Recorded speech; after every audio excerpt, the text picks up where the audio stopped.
Hi guys, please subscribe to my channel.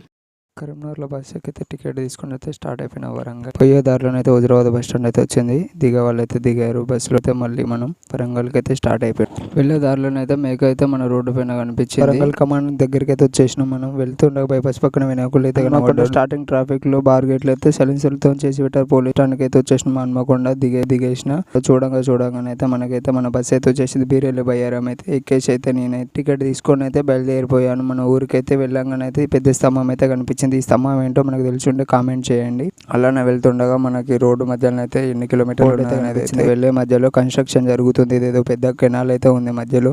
ఇదేదో చూడగానే అయితే పెద్ద సిటీ తీరు అనిపించింది. ఇదైతే ఇంటర్వ్యూలో అయితే బర్రెలు అయితే స్వాగతం చెప్పాము. మనమైతే ములుగు బస్ స్టాండ్కి అయితే వచ్చేసినాం. దాటిన తర్వాత అయితే దసరా దగ్గరనైతే రెస్ట్ కోసం అయితే ఆగింది బస్. మన బస్ అయితే స్టార్ట్ అయిపోయింది. తాడువే అడవులకి అయితే ఎంటర్ చేసింది. ఇంట్లోనైతే మనుషులు అయితే ఎవరు స్టూడెంట్ నడుచుకుంటూ వస్తున్నారు. ఇక్కడ నుంచి అయితే చూడడానికి అయితే మొత్తం విశాలంగా కనబడుతుంది. రోడ్ అయితే మొత్తం పచ్చగా. తాడువే బస్ స్టాండ్ అయితే వచ్చింది. ఇక్కడనైతే కొమరం భీమ్ అంబేద్కర్ స్టాచ్యూ అయితే ఉంది. మనం వెళ్ళే దారిలోనైతే సింగిల్ వే ఉంటుంది. దాని తర్వాతనైతే డబుల్ వే ఉంటుంది మన ఊరికి. అడవి దాడులో అయితే సాయంత్రం అయిపోయింది. పల్లెటూర్లలోనైతే ఎడ్లనైతే కట్టేస్తున్నారు సాయంత్రం.